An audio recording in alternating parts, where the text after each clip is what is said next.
oleh sengaja kulturnya di terakhir biar pulang ada yang dibawa. Mau Bu?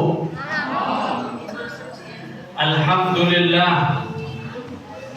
Ramadan syahrus siyam, syahrul qiyam, wa syahru 'atqum minan niran. Asyhadu an la ilaha illallah wahdahu la syarika lah. وأشهد أن محمدًا عبده ورسوله وصفيه وخليله سيدنا محمد صلى الله عليه وسلم المبعوث رحمة للعالمين. أما بعد, bersyukur kita kepada Allah Subhanahu wa Ta'ala pada malam yang ke-8, ke-9,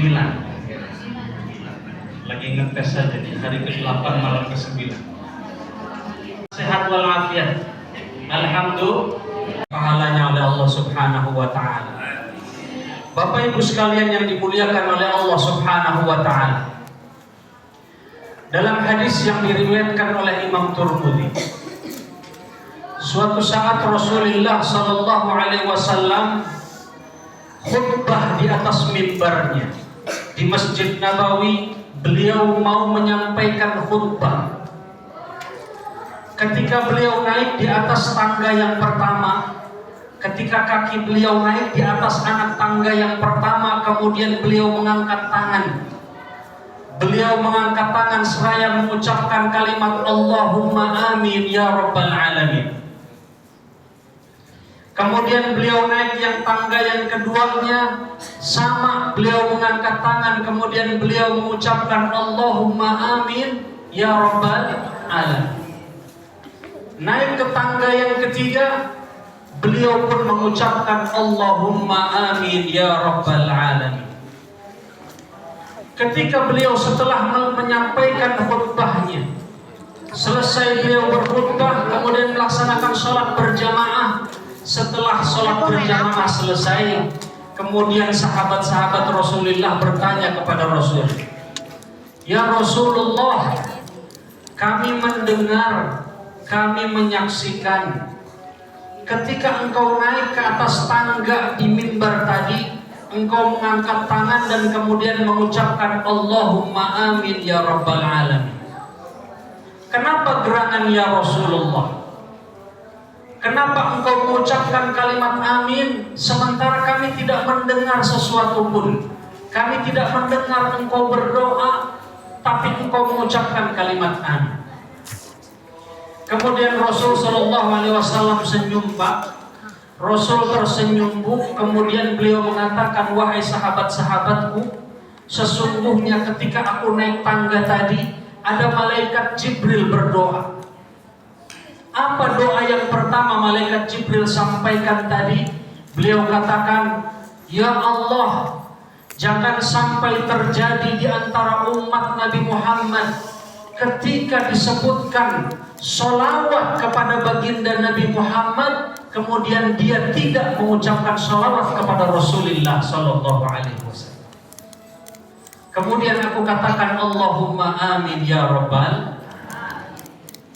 Yang pertama adalah sholat. Kata malaikat Jibril, jangan sampai terjadi di antara umat Nabi Muhammad ketika diucapkan kalimat sholawat kepada Rasulullah, tapi dia tidak bersolawat kepada Rasulullah Sallallahu Alaihi Wasallam, alias dia pelit, nggak mau mengucapkan sholawat kepada Rasulullah Sallallahu Alaihi Wasallam. Kemudian ketika aku naik tangga yang kedua, kata Rasulullah, aku mendengar malaikat Jibril.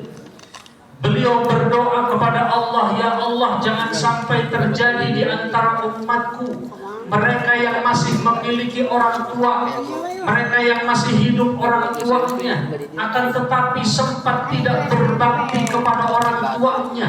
Jangan sampai terjadi itu di antara umat Nabi besar Muhammad Sallallahu Alaihi Wasallam." Kemudian aku katakan Allahumma amin ya rabbal. Berbakti kepada orang Kemudian yang ketiga, ketika aku naik ke tangga yang ketiga, kata Rasulullah, aku mendengar malaikat Jibril.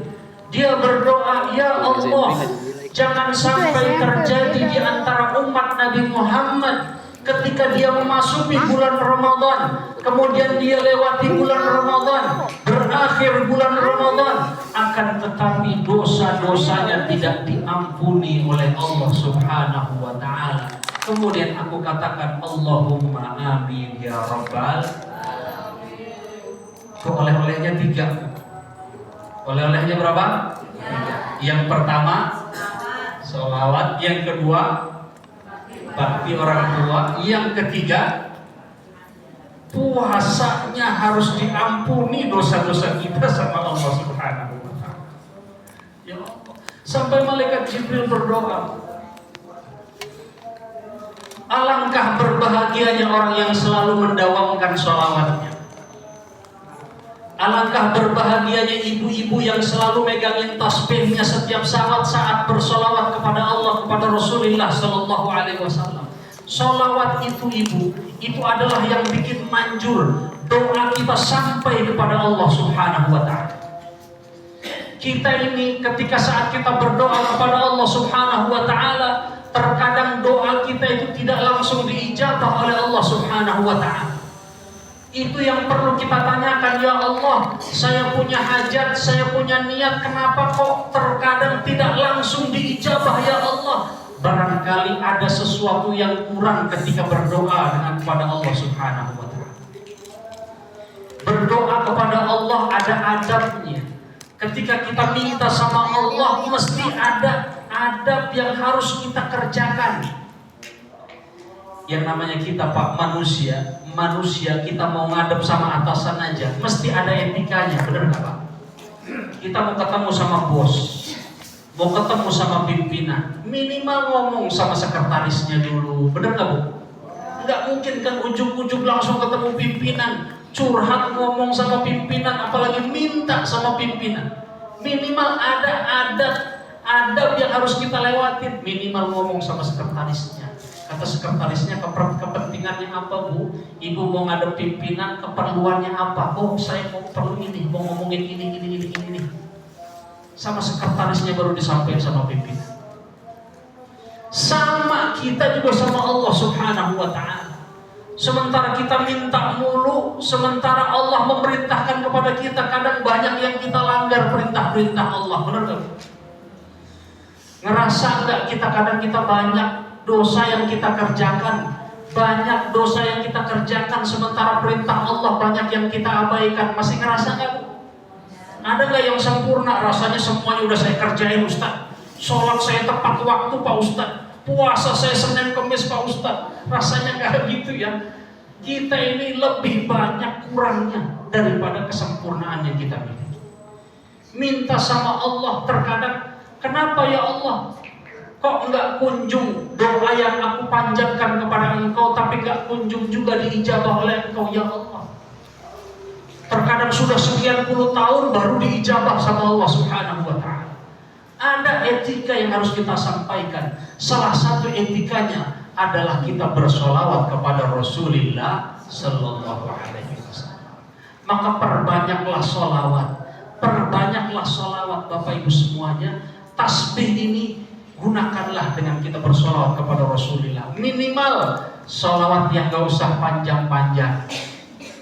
Ada solawat yang biasa, Allahumma salli salatan kamilatan wa sallim salaman taman ala sayyidina Muhammadin alladhi tanhallu bihil awal wa tanfariju bihil kurab wa tuqda bihil hawaij wa tunalu bihil rawaib. Ya Allah Pak Ustaz, panjang amat. Kita berapa jam kita baca solawat itu, solawat kamilah? Minimal kita baca salawat Jibril. Tahu salawat Jibril Bu? Salawat Jibril tahu Pak? Sallallahu ala Muhammad, sallallahu ala Muhammad, sallallahu ala Muhammad, sallallahu ala wasallam, sallallahu ala Muhammad, sallallahu ala wasallam, sallallahu ala Muhammad. Kalau enggak minimal sallallahu ala Muhammad, sallallahu ala Muhammad, sallallahu ala Muhammad. Itu aja dulu. Ulang-ulang. Beribu-ribu kali.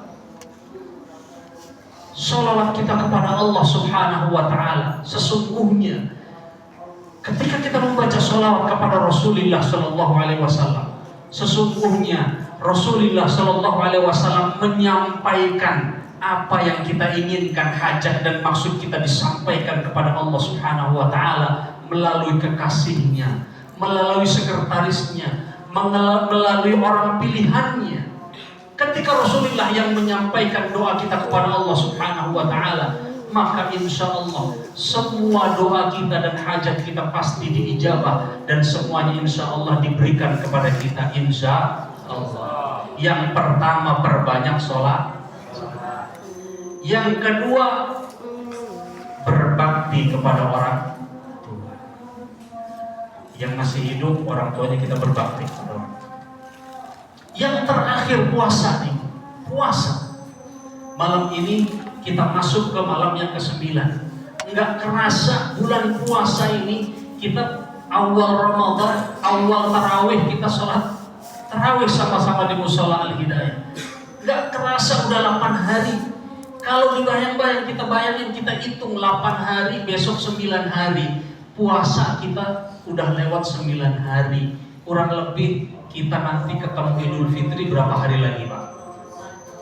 21 deh ya. Kalau adik-adik senang banget ya dengar bulan puasa Idul Fitri ya, nungguin Lebaran aja. Pada puasa nggak? Puasa. Ada yang batal nggak puasanya? Ada nggak yang batal? Coba acung. Ada yang batal? Nah, lu kenapa batal? Sakit.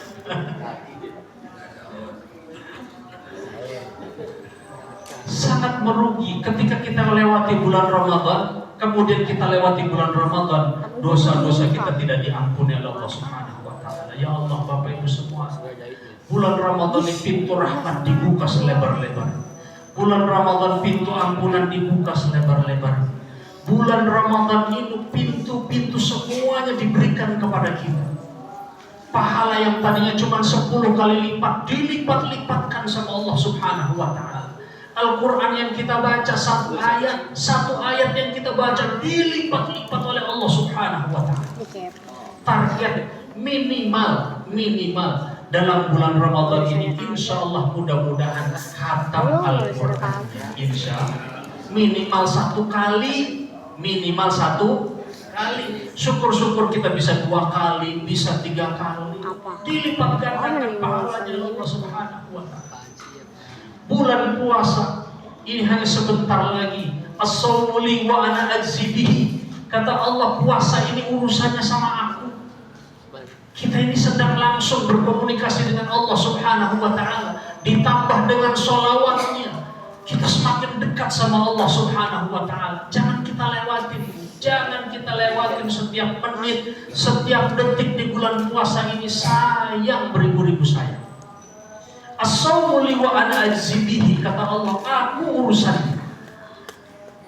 Jadi bukan urusan kita dengan makhluk-makhluk lain lagi, kita langsung dengan Allah Subhanahu Wa Taala. Karena puasa ini, karena urusannya sama Allah Subhanahu Wa Taala, maka kadang kita nggak bisa berbohong dengan Allah Subhanahu Wa Taala. Kalau sama manusia mungkin kita bisa bohong.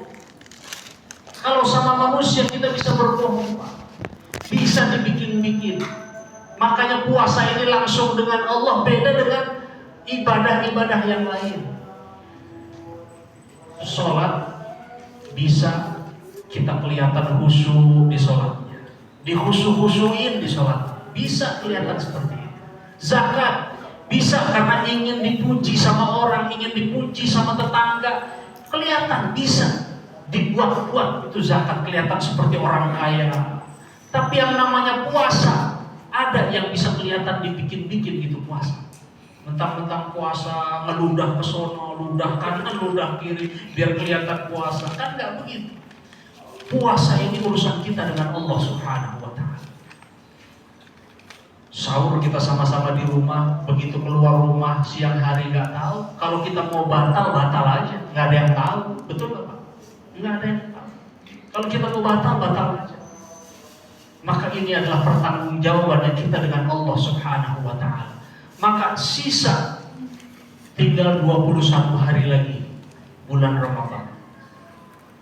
Jangan sampai kita termasuk orang yang didoakan oleh malaikat Jibril alaihi salam, termasuk orang-orang yang tidak beruntung dengan memasuki bulan Ramadan tahun ini. Mudah-mudahan kita semuanya menjadi orang-orang yang beruntung berada di bulan Ramadan ini, insyaallah. Amin ya rabbal alamin. Maka kita ada waktu sisa yang tertinggal 21 hari ini. Mari sama-sama fastabiqul khairat di Mushola Al-Hidayah ini. Di Mushola Al-Hidayah yang kita cintai ini, mari bersama-sama memacu kebaikan. Mudah-mudahan semuanya berakhir melewati bulan Ramadan dalam keadaan diampuni oleh Allah Subhanahu wa taala. Mudah-mudahan ibadah sholatnya dilipat gandakan pahalanya oleh Allah Subhanahu wa taala. Ibadah puasanya dilipat gandakan pahalanya oleh Allah Subhanahu wa taala. Insyaallah semuanya sehat walafiat, dan insyaallah semuanya termasuk ke dalam ahli surga Ar-Rayyan, yaitu ahli surga di mana surga itu khusus pintunya bagi orang-orang yang berpuasa. Dan insyaallah karena kita termasuk orang ikhlas berpuasa, kita bisa sama-sama Mushola Al-Hidayah di jamaahnya masuk melalui pintu Ar-Rayyan. Amin ya rabbal alamin. Barangkali ini saja yang bisa saya sampaikan. Mudah-mudahan bermanfaat, khususnya untuk diri pribadi al-fakir dan umumnya untuk kita semua. Wabillahi taufiq wal hidayah wal afu minkum. Wassalamualaikum warahmatullahi wabarakatuh.